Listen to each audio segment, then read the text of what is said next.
Now these are the generations of Esau, who is Edom. Esau took his wives of the daughters of Canaan, Adah, the daughter of Elon the Hittite, and Aholibamah, the daughter of Anah, the daughter of Zibeon the Hivite, and Bashimath, Ishmael's daughter, sister of Nebajoth. And Adah bore to Esau Eliphaz, and Bashimath bore Reuel, and Aholibamah bare Jeush, and Jaalam, and Korah. These are the sons of Esau, which were born to him in the land of Canaan. And Esau took his wives, and his sons, and his daughters, and all the persons of his house, and his cattle, and all his beasts, and all his substance, which he had got in the land of Canaan, and went into the country, from the face of his brother Jacob. For their riches were more than that they might dwell together, and the land wherein they were strangers could not bear them because of their cattle. Thus dwelt Esau in Mount Seir. Esau is Edom. And these are the generations of Esau, the father of the Edomites, in Mount Seir. These are the names of Esau's sons: Eliphaz, the son of Adah, the wife of Esau; Reuel, the son of Bashimath, the wife of Esau. And the sons of Eliphaz were Teman, Omar, Zepho, and Gatam, and Kenaz. And Timnah was concubine to Eliphaz, Esau's son, and she bore to Eliphaz Amalek. And these were the sons of Adah, Esau's wife. And these are the sons of Reuel: Nahath, and Zerah, Shammah, and Midzah. And these were the sons of Bashimath, Esau's wife. And these were the sons of Aholibamah, the daughter of Anah, the daughter of Zibeon, Esau's wife. And she bore to Esau Jeush, and Jaalam, and Korah. These were dukes of the sons of Esau, the sons of Eliphaz, from the firstborn son of Esau: Duke Teman, Duke Omar, Duke Zepho, Duke Kenaz, Duke Korah, Duke Gatam, and Duke Amalek. These are the dukes that came of Eliphaz in the land of Edom. These were the sons of Adah. And these are the sons of Reuel, Esau's son: Duke Nahath, Duke Zerah, Duke Shammah, Duke Mitzah. These are the dukes that came of Reuel in the land of Edom. These are the sons of Bashimath, Esau's wife. And these are the sons of Aholibamah, Esau's wife: Duke Jeush, Duke Jaalam, Duke Korah. These were the dukes that came of Aholibamah, the daughter of Anah, Esau's wife. These are the sons of Esau, who is Edom, and these are their dukes. These are the sons of Seir, the Horite, who inhabited the land: Lotan, and Shobal, and Zibeon, and Anah, and Dishon, and Ezer, and Dishan. These are the dukes of the Horites, the children of Seir in the land of Edom. And the children of Lotan were Hori, and Hemam, and Lotan's sister was Timnah. And the children of Shobal were these: Alvan, and Manahath, and Ebal, Shepho, and Onam. And these are the children of Zibeon, both Ajah and Anah. This is that Anah that found the mules in the wilderness, as he fed the asses of Zibeon his father. And the children of Anah were these: Dishon, and Aholibamah, the daughter of Anah. And these are the children of Dishon: Hemdan, and Eshbon, and Ithran, and Keran. The children of Ezer are these: Bilhan, and Zaavan, and Achan. The children of Dishon are these: Uz, and Aran. These are the dukes that came of the Horites: Duke Lotan, Duke Shobal, Duke Zibeon, Duke Anah, Duke Dishon, Duke Ezer, Duke Dishan. These are the dukes that came of Hori, among their dukes in the land of Seir. And these are the kings that reigned in the land of Edom, before there reigned any king over the children of Israel. And Bela the son of Beor reigned in Edom, and the name of his city was Dinhabah. And Bela died, and Jobab the son of Zerah of Bozrah reigned in his stead. And Jobab died, and Husham of the land of Temani reigned in his stead. And Husham died, and Hadad the son of Bedad, who smote Midian in the field of Moab, reigned in his stead. And the name of his city was Avis. And Hadad died, and Samlah of Mesrekah reigned in his stead. And Samlah died, and Shaul of Rehoboth by the river reigned in his stead. And Shaul died, and Baal-Hanan the son of Achbor reigned in his stead. And Baal-Hanan the son of Achbor died, and Hadar reigned in his stead.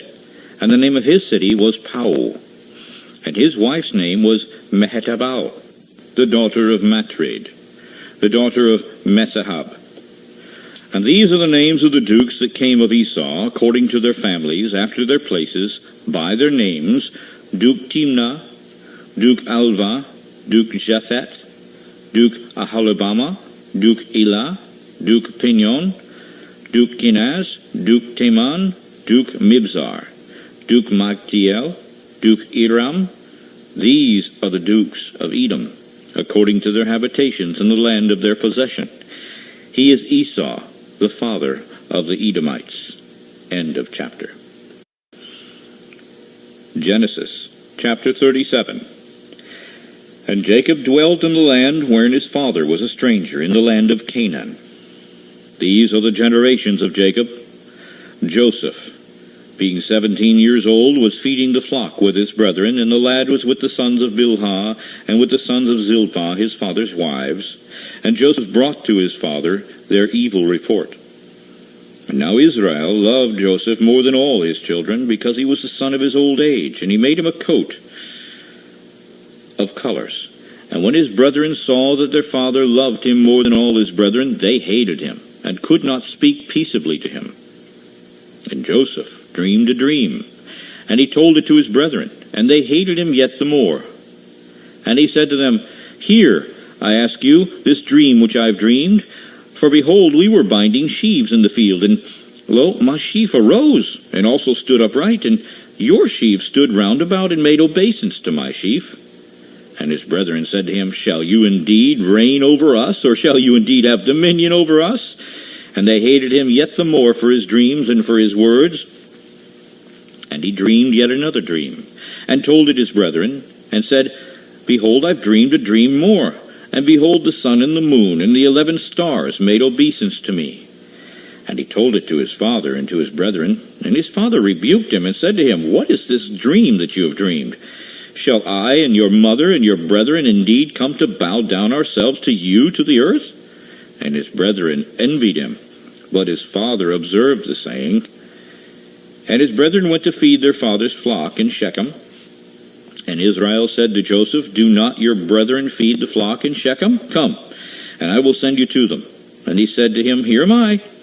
And he said to him, Go, I ask you, see whether it be well with your brethren, and be well with the flocks, and bring me word again. And so he sent him out of the vale of Hebron, and he came to Shechem. And a certain man found him, and behold, he was wandering in the field. And the man asked him, saying, What do you seek?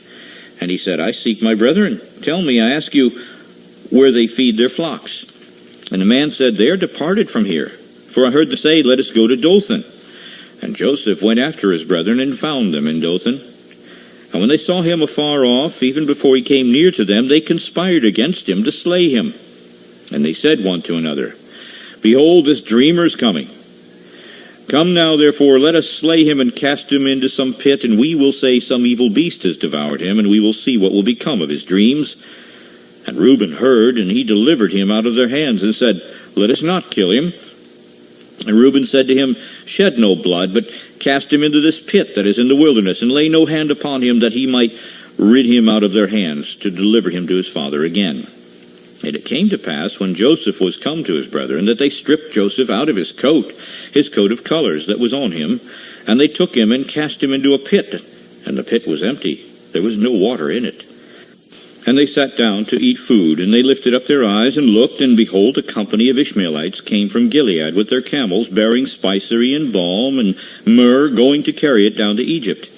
And Judah said to his brothers, What profit is it if we slay our brother and conceal his blood?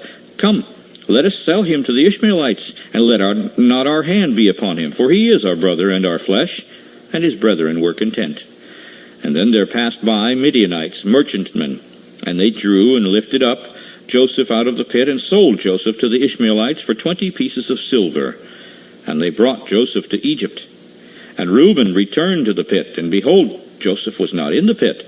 And he rent his clothes, and he returned to his brethren, and said, The child is not, and I, where shall I go? And they took Joseph's coat, and killed a kid of the goats, and dipped the coat in the blood.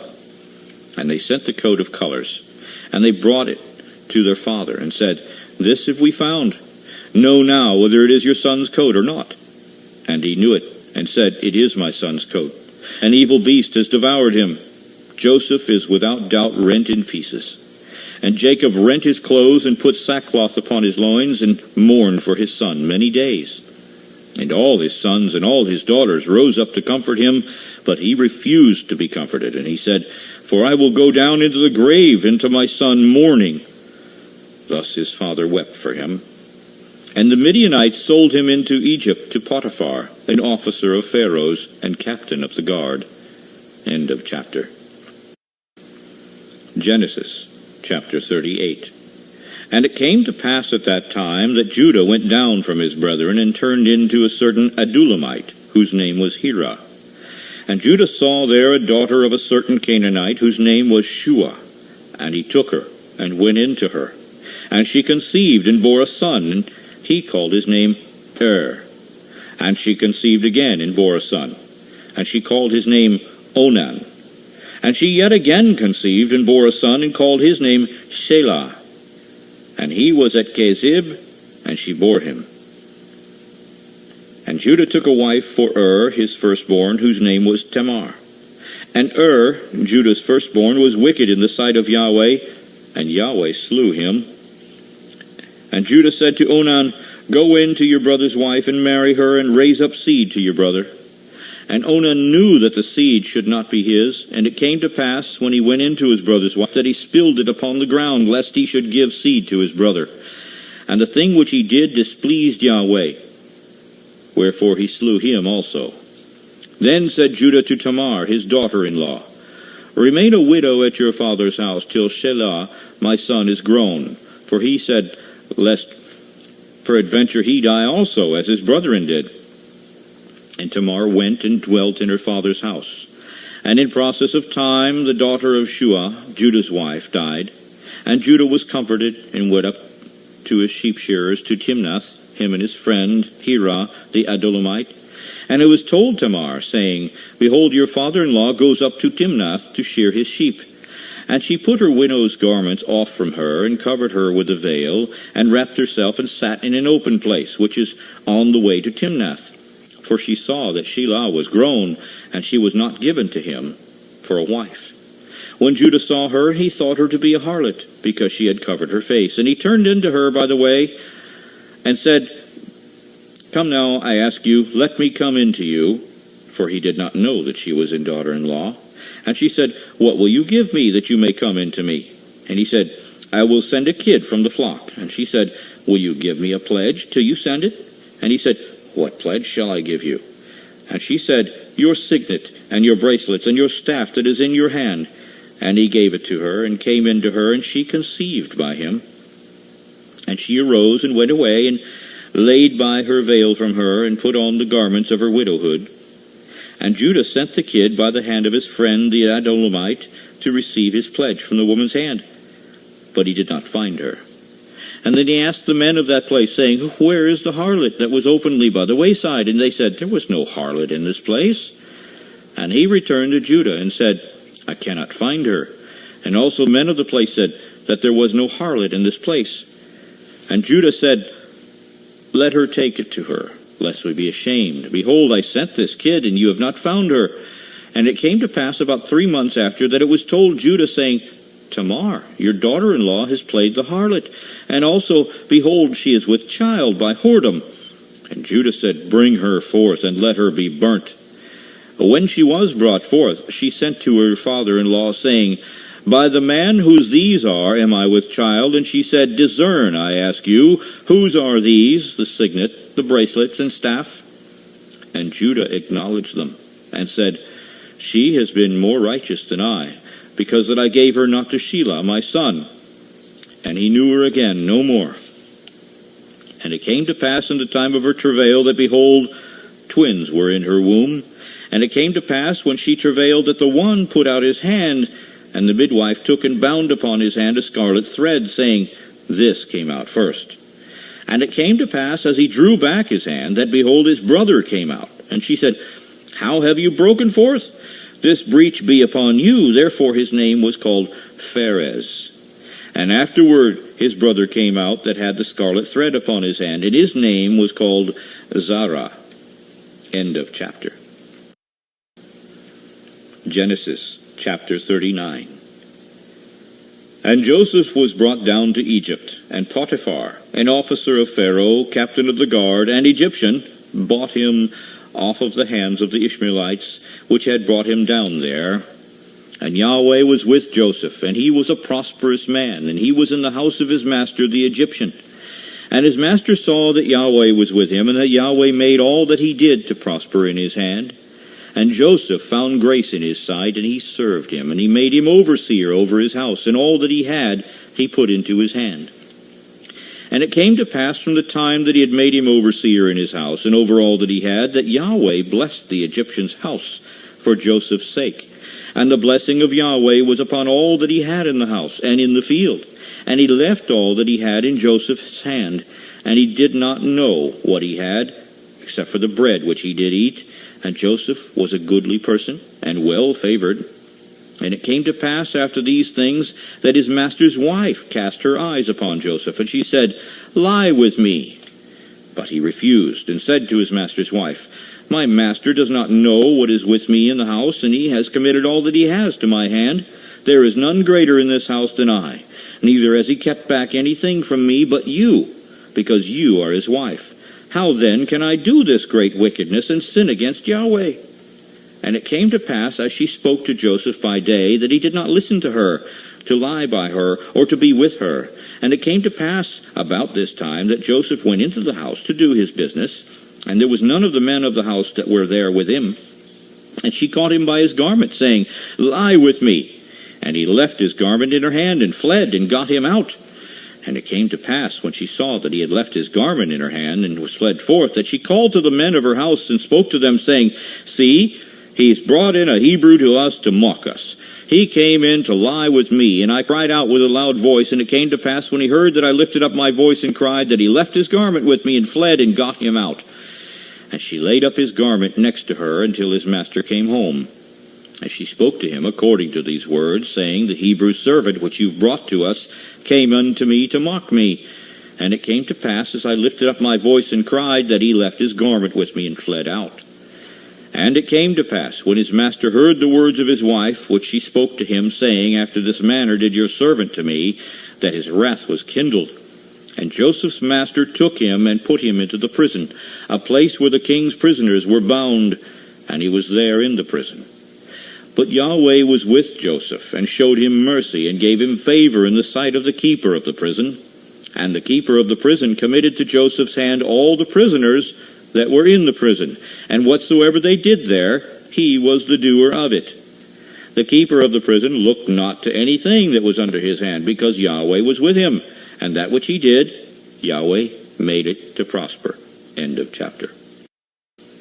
Genesis chapter 40. And it came to pass after these things, that the butler of the king of Egypt and his baker had offended their master, the king of Egypt. And Pharaoh was wroth against two of his officers, against the chief of the butlers and against the chief of the bakers. And they put them in ward in the house of the captain of the guard, into the prison, in the place where Joseph was bound. And the captain of the guard charged Joseph with them, and he served them, and they continued a season in ward. And they dreamed a dream, both of them, each man his dream in one night, each man according to the interpretation of his dream, the butler and the baker of the king of Egypt, which were bound in the prison. And Joseph came in to them in the morning, and looked upon them, and behold, they were sad. And they asked Pharaoh's officers that were with him in the ward of his master's house, saying, Why do you look so sad today? And they said to him, We've dreamed a dream, and there's no interpreter of it. And Joseph said to them, Do not interpretations belong to Yahweh? Tell me them, I ask you. And the chief butler told his dream to Joseph, and said to him, In my dream, behold, a vine was in front of me, and in the vine were 3 branches, and it was as though it budded, and her blossoms shot forth, and the clusters of it brought forth ripe grapes. And Pharaoh's cup was in my hand, and I took the grapes, and I pressed them into Pharaoh's cup, and I gave the cup to Pharaoh's hand. And Joseph said to him, This is the interpretation of it. The 3 branches are 3 days. Yet within 3 days shall Pharaoh lift up your head, and restore you to your place, and you shall deliver Pharaoh's cup into his hand, after the former manner, when you were his butler. But think on me when it shall be well with you, and show kindness, I ask you, to me, and make mention of me to Pharaoh, and bring me out of this house.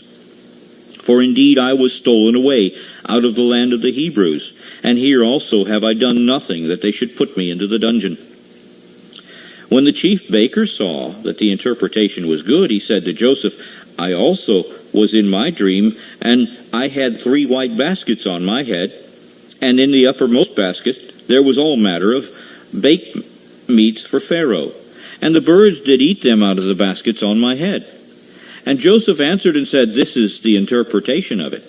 The 3 baskets are 3 days. Yet within 3 days shall Pharaoh lift up your head from off of you, and shall hang you on a tree, and the birds shall eat your flesh from off of you. And it came to pass the 3rd day, which was Pharaoh's birthday, that he made a feast to all his servants, and he lifted up the head of the chief butler and of the chief baker among his servants. And he restored the chief butler to his butlership again, and he gave the cup into Pharaoh's hand. But he hung the chief baker, as Joseph had interpreted to them. Yet did not the chief butler remember Joseph, but forgot him. End of chapter.